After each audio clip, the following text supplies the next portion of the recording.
სტანდარტული. ნუ შეიძლება 5000-მდე წავიდეს.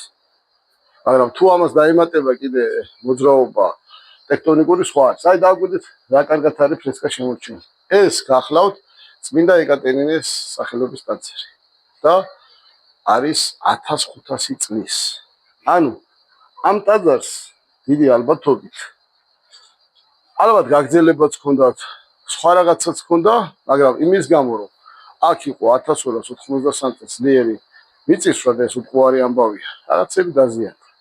ეხლა სულ რაღაც 10 ნაბიჯით გადავიაროთ იქით, მოგდანით 8, 7, 6 მე უკვე.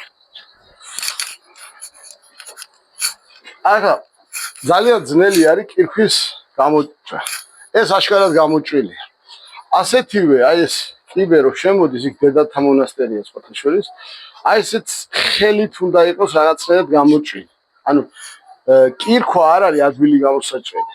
ვარძიაში რო კირქვა ყოფილიყო, ის სხვა ქვა არის.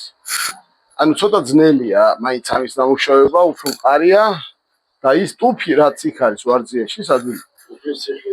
ხო, უფლიციხეც, ხო, აქ აწერია. ნახეთ, წმინდა სოფიას ტაძარი უბრალოდ შემდგომ პერიოდშია და საუკუნე მე-6. ეხლა აქედან, ნახეთ, აქეთ მოგძანით. უნდა გაჩვენოთ საოცარი ორნამენტები. დავიწყოთ მესამე ორნამენტით. იქ წრეში არის დავითის ვარსკვლავი.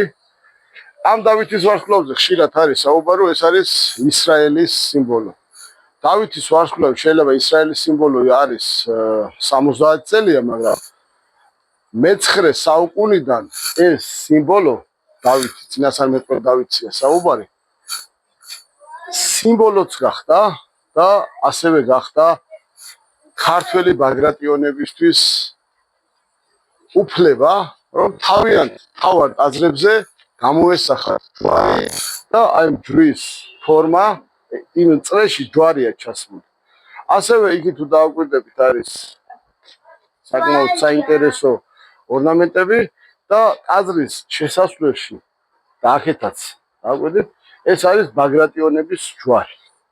ანუ ბაგრატიონების საწინამძღო ჯვარი განსხვავებულია ბოლნური ტიპის ჯვარი.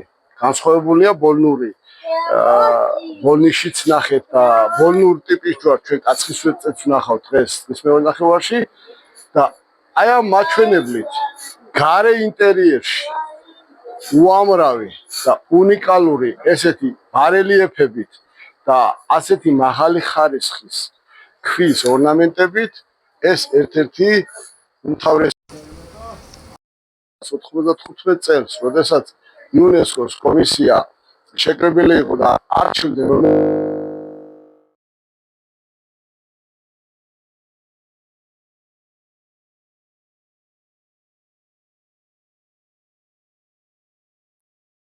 შეხამებული ჰარმონიულად და ამდენი მაღალი ხარისხის ორნამენტების შემთხვევაში სრულად შეესაბამება იმ კატეგორიას, რომ ეს ყოფილიყო თავის დროზე იუნესკოს ნუსხაში შეტანილი. უფრო მეცაც გეტყვით, ამ ტაძარს დიდი ხნის განმავლობაში დაახლოებით თქვათ ეს თარიღი 700 წელი, 700 წლის განმავლობაში ჰქონდა დიდი უზარმაზარი ვაზისგან, ვაზის ხისგან და არა ჩვეულებრივი ვაზისგან გაკეთებული კარები. ამ ვაზის კარების ფრაგმენტს თქვენ ახლა ნახავთ მუზეუმში და უფრო დიდი ვაზისგან გაკეთებული კარის ორნამენტები არის ჯანაშიას მუზეუმში თბილისში.